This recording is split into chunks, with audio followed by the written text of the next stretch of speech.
Хэн бицгаана. Сайн уу? Яа өмнөх бичлэгэн дээр хоёул би бинийг танилцуулах мартсан байлаа. Харин тийм ээ.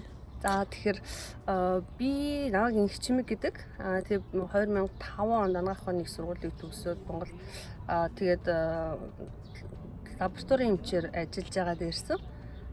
Тэгээ одоо болохоор энд Чамбуг их сургуулийн микробиологийн лабораторид ажилладаг.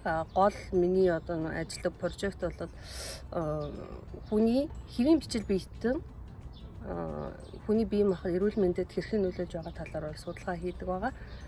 Тэгээ одоо болохоор сая 15 онд доктороо төгссөн.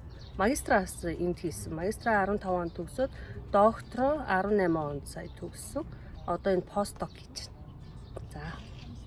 байна. За. Миний хувьд бол намайг Уянга гэдэг.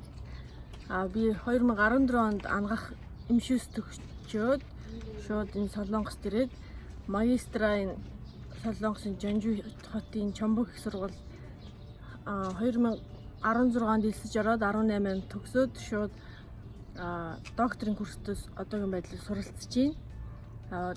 Прожектын хувьд бол би арсны өвчин атопийн дерматит дээр ажилладаг.